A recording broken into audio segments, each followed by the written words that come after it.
Hello, I'm joined now by Philippe Roos, senior reporter and analyst here at Energy Intelligence. Philippe, the theme of this year's conference is the big energy reset, COVID climate consequences.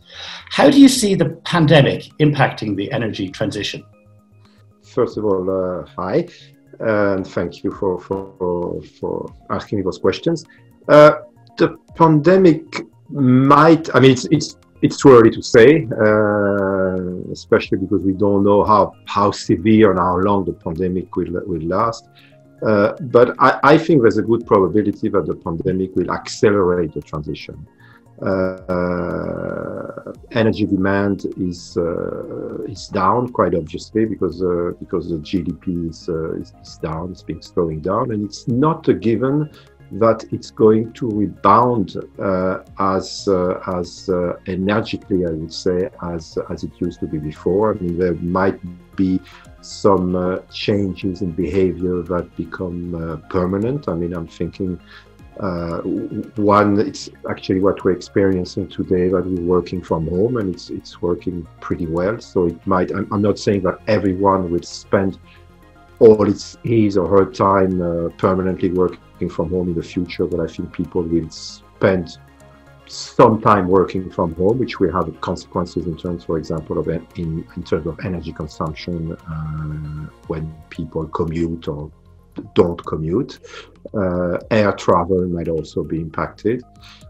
And I think more profoundly, perhaps, the pandemic has shown that harsh policy decisions can be taken almost overnight and be pretty well accepted. I mean, there are, of course, some protests and people are not happy, but it's working pretty well. People are accepting that, and that cost is not really an issue. So next time we start to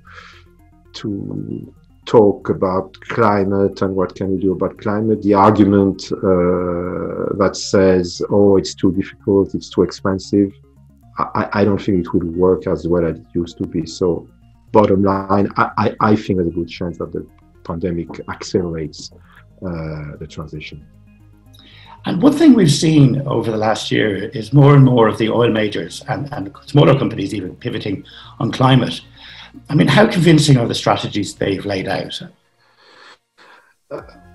I don't know if they're convincing, but they're. I mean, we're talking about Europe because the majors in the US or the national oil companies that haven't been moving really. I mean, there are some hints that they may move, but it's not there yet. In Europe, there has been a race in the past year or so between the companies to announce more and more ambitious targets in terms of emissions reductions, in terms of renewables investment. So they seem to be convinced that it's the thing to do, which makes those very ambitious targets a good basis, I think, on which to build. So now there's a lot of details to be given and to be thought of. So it's the start of something, but it's the start of something which is pretty ambitious and which is convincing. It remains to be seen how easy or how difficult it would be to implement those targets and policies. But we are getting there, it seems, in Europe. And as part of this year's forum, you interviewed Paddy Padmanabhan, President and CEO of Aquapower, which is probably one of the companies the oil industry is going to be competing against. I mean, what struck you most about what he had to say? And quite interestingly, it's a Saudi company, so it's probably not the country where you would expect big renewable players to come from. So that's already an interesting point. I think the main outcome from this discussion we've had was that there's plenty of space for everyone in the renewables field. For everyone to be able to do good business and good profits, because the world needs huge amounts of new renewable capacity in the next few decades. We're talking perhaps hundreds of gigawatts of wind and solar capacity to be built every year in the next 2, 3, 4 decades. So it's gigantic. So there is space for everyone.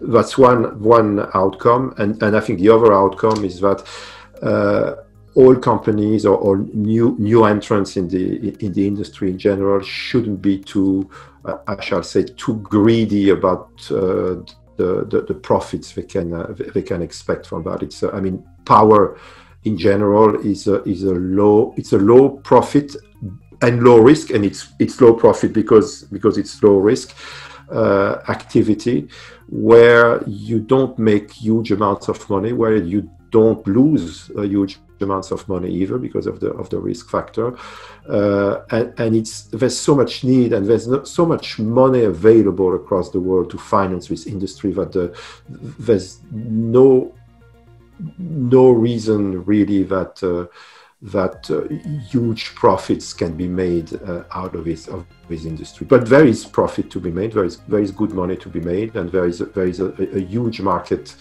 to be filled, and so I think that's the other message for the oil companies and for every new entrant in the industry. And finally, I mean, on the issue of climate, I mean, in the last year, do you think we're getting much closer to reaching that Paris trajectory, or do we have a way more to go? I mean, I wouldn't know if we're getting much closer, but we're certainly getting closer. And there are a number of signs. I mean, one of them is what we've just discussed. I mean, when you see the ambition of the climate and emissions targets of companies like Total, Shell, BP. I mean, of all the big European oil companies, that's quite positive. You've seen the announcement. It was last week or the week before by the Chinese president that China is planning to get net zero emissions by 2060. You have the European Green Deal in the European Union. You have a possible Biden administration, which would also put more action into U.S. policy. So there are a number of signs and positive signs that could make people more optimistic. And I followed also a couple of weeks ago the presentation by the International Energy Agency of their new technology perspective by their boss Fatih Birol, and I think for the first time ever, Mr. Birol said he is rather optimistic about the trajectory. So it's also a big change. I mean, that he said perhaps for the first time ever that maybe we're heading towards the Paris targets. So yes. Well, that's encouraging, Philippe. I think we all need a bit of optimism at the moment. Yeah, definitely. And so thank you very much for coming on and joining and sharing those insights with us. Thank you.